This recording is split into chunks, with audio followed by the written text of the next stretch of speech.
La cérémonie de cette année revêt un double symbole. En effet, elle coïncide avec les 50 ans d'existence de l'UNFP et les 25 ans de la Conférence internationale sur la population et le développement tenue au Caire en 1994. Mesdames et Messieurs, chers invités, l'aspiration à une vie commune dans un monde juste et égalitaire qui reconnaît aux hommes et femmes des droits consacrés a été depuis longtemps une préoccupation de la communauté internationale. C'est pourquoi, déjà en 1948, il y a eu la Déclaration universelle des droits de l'homme qui constitue pour la communauté internationale un repère important dans la lutte pour une affirmation des peuples à plus de dignité, plus de liberté, plus de choix et plus de sécurité.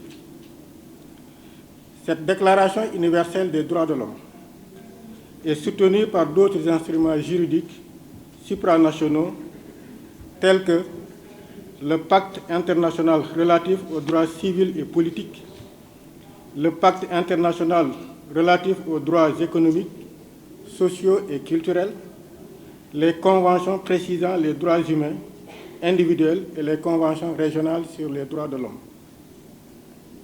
Au niveau continental, la Charte africaine des droits de l'homme et des peuples représente un cadre d'implémentation de la Déclaration universelle des droits de l'homme des Nations unies qui intègre toutefois des dispositions tenant compte des réalités africaines.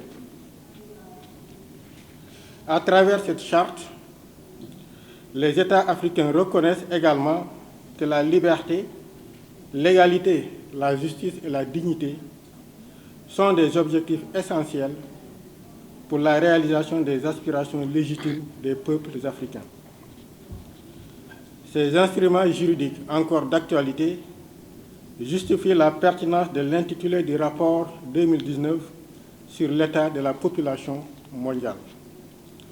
Ce rapport, nonobstant les avancées notées, recommande aux États à poursuivre le respect des droits et l'élargissement des choix ou possibilités offerts aux individus. Ces recommandations sont reprises dans de nombreuses déclarations politiques et plans d'action internationaux, parmi lesquels il convient de noter la déclaration et le programme d'action de Pékin, la déclaration de Vienne sur les droits de l'homme et le programme d'action de la Conférence internationale sur la population et le développement tenu au Caire en 1994. Et de manière plus récente, nous pouvons également noter les objectifs de développement durable. Il y a 25 ans, lors de la tenue de la CIPD, il a été constaté que le taux moyen de fécondité à l'échelle mondiale, comme l'a noté tout à l'heure Madame la représentante, était d'environ 3 enfants par femme, avec une prévalence contraceptive de 58,8%. Cependant, dans les pays moins avancés, la situation était beaucoup plus criarde. Ces indicateurs sont plus alarmants en moyenne. On notait 5,6 enfants par femme et 20,2% d'utilisatrices de moyens de contraception parmi les femmes mariées. Pour le Sénégal, le taux de prévalence contraceptive était de 8% en 1986, avec un nombre moyen d'enfants par femme de 6,6.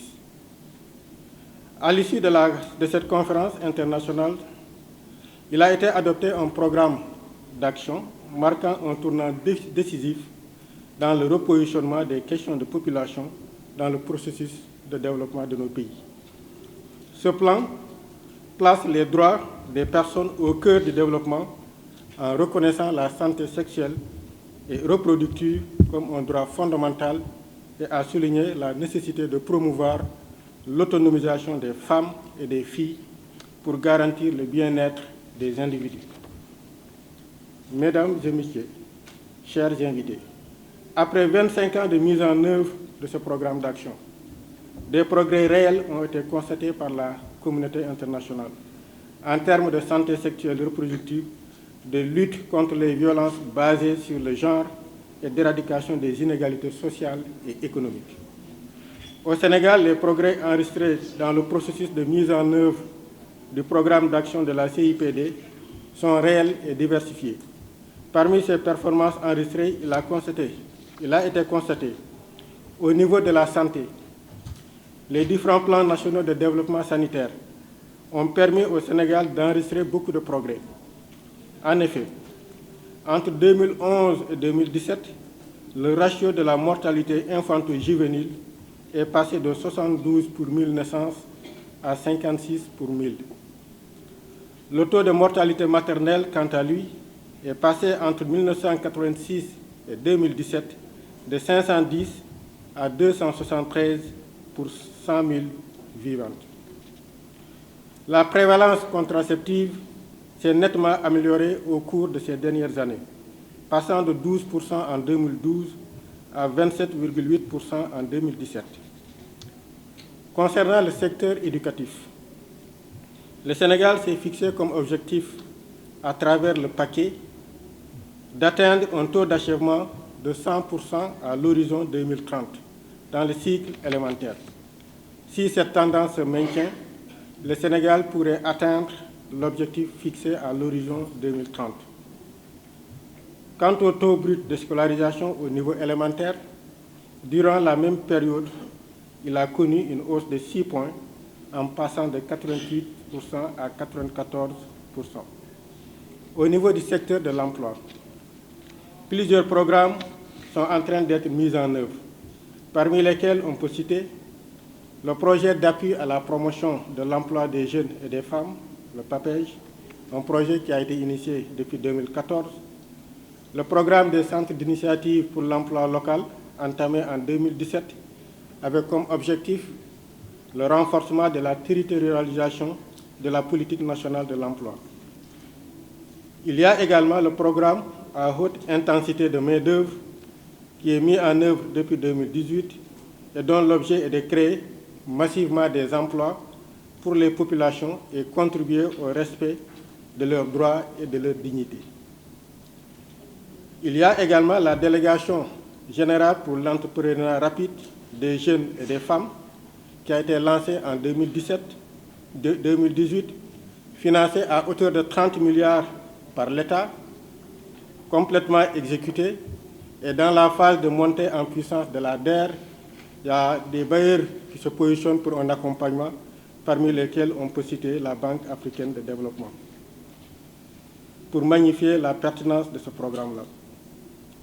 Il y a également le programme d'urgence de développement communautaire PUDC, dans sa composante 2, productivité des populations rurales et production agricole, et au niveau du volet entrepreneuriat rural, qui appuie les femmes rurales dans la création de petits. Sur le plan social, au nombre des politiques et programmes mis en œuvre, il convient de citer le programme national de bourse de sécurité familiale pour lutter contre la pauvreté extrême et la vulnérabilité, le programme de couverture maladie universelle s'occupant essentiellement de la couverture du risque maladie et de la prise en charge médicale des soins pour les indigents et les groupes vulnérables.